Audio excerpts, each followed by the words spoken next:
Bonjour, bienvenue chez les Darks, c'est Philippe. Je vous propose aujourd'hui une vidéo de présentation du jeu Lueur et en particulier de certains des mécanismes du jeu.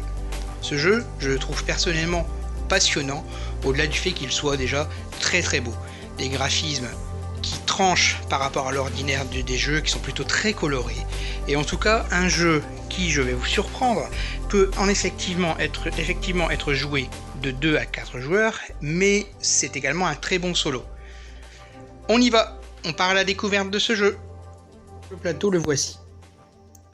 On y retrouve tout autour, ici, une piste de score qui peut aller jusque 100, voire bien plus, parce que sur la partie que je viens de terminer, j'arrive à un total de 121. Vous allez démarrer d'ici et vous allez cheminer dans le paysage en quête de village. Chaque village où vous pourrez poser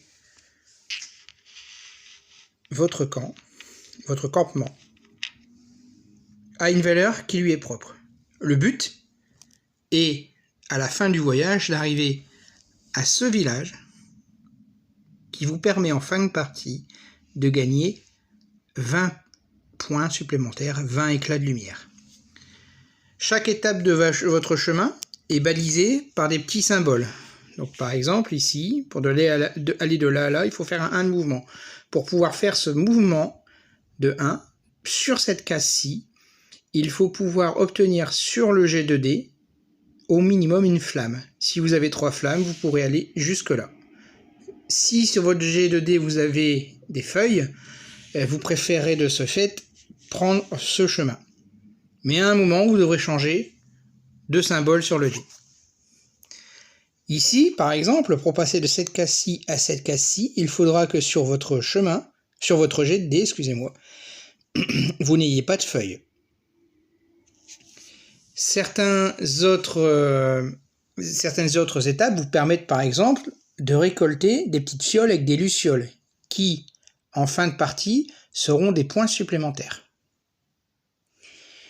Ici, par exemple, vous allez, en arrivant sur ce campement, sur ce village qui vous rapporterait 10 points en fin de partie, quand vous arrivez dessus, et tant que votre campement sera dessus, vous pourrez relancer un de vos dés du jet, un de vos dés de votre jet, ou perdre un pas, un token pas. Les tokens pas sont des tokens qui vous sont donnés par des effets de cartes qui vous permettent, au moment de la phase d'exploration, d'avancer votre meeple. Celui-ci. Donc, le meeple qui représente votre héros, votre compagnie, le meeple qui représente votre campement, et le meeple qui vient sur la piste de comptage des points pour dire où est-ce que vous en êtes.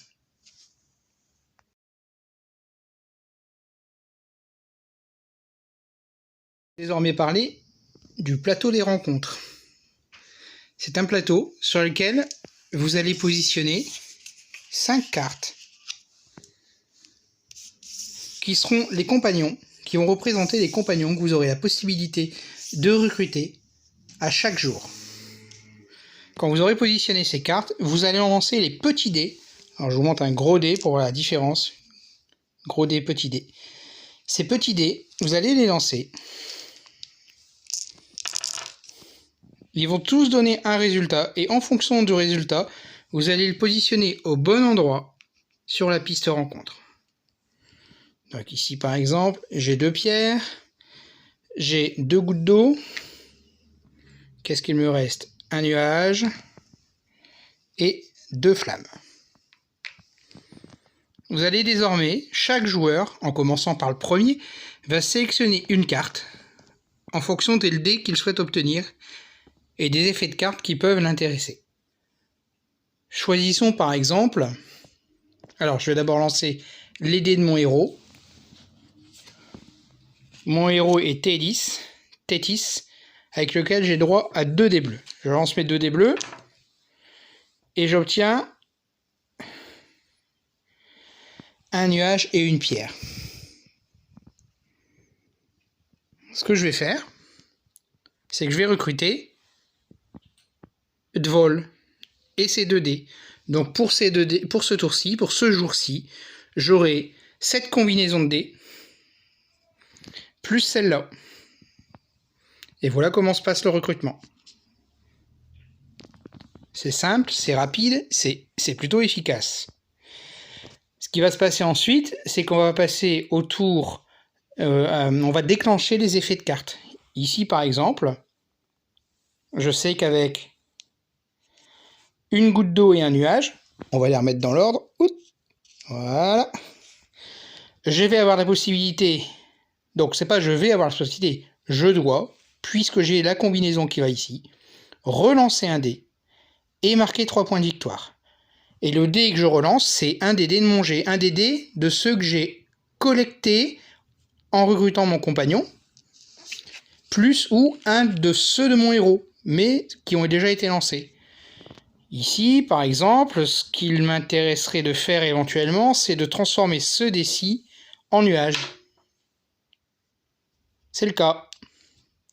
Et c'est très utile, parce que dans l'absolu, comme j'ai 2 fois la combinaison nuage-goutte, je pourrais déclencher 2 fois l'effet. Je devrais déclencher 2 fois l'effet.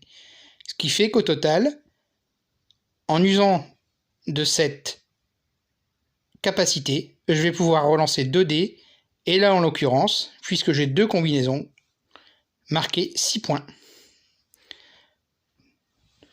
Donc voilà. Ensuite, je passe à de vol que j'ai recruté, et chaque nuage me permet d'obtenir un jeton pas et un point de victoire.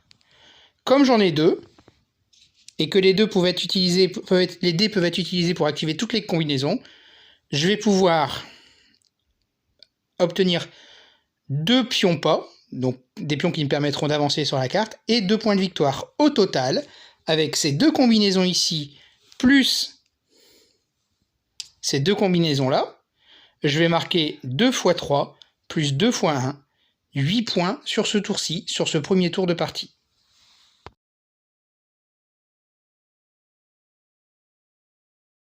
Un peu des cartes compagnons. En haut à gauche, vous avez le nom du compagnon, ici Bricky. En haut à droite, le bonus en éclat de lumière, en nombre, en points d'éclat de lumière que vous obtenez à la fin de la partie, si le compagnon est encore dans votre compagnie. Et en bas, l'effet de carte. Ici, si vous avez dans votre jet de dés un nuage et une flamme, vous pouvez défausser une carte compagnon, et obtenir 2 jetons pieds, des jetons qui pourraient être utilisés pendant la partie pour avancer sur la carte, ou en fin de partie pour obtenir des points de victoire supplémentaires. Les effets peuvent être positifs ou négatifs. On va regarder le cas de Dvol par exemple. Dvol, donc son nom est situé en haut à gauche de la carte, et en haut en droite, on voit qu'il ampute votre score de fin de partie de 5 points s'il est encore dans votre main quand la partie se termine. Par contre, si vous obtenez des nuages sur les dés et que vous les utilisez pour déclencher l'effet, que vous devez de toute façon déclencher, chaque nuage vous permettra d'avoir un jeton pied à utiliser quand il bon vous semble lors de la phase d'exploration, et un point de victoire. Et enfin, on va passer à un cas un peu plus particulier comme Sketal, qui, vous voyez ce petit symbole de dé bleu à côté de son nom, c'est un dé que vous aurez en permanence à ajouter à votre jet tant qu'il sera dans votre main. Bonus de fin de partie toujours. Et ici, si vous obtenez 3 feuilles sur votre jet de dés, ou n'importe quelle combinaison de 3 feuilles sur votre jet de dés, vous devez défausser une carte et votre score est amputé de 4 points. Et voilà, c'est terminé pour aujourd'hui. Nous nous retrouvons bientôt pour une nouvelle vidéo où nous vous ferons une expli partie de Lueur.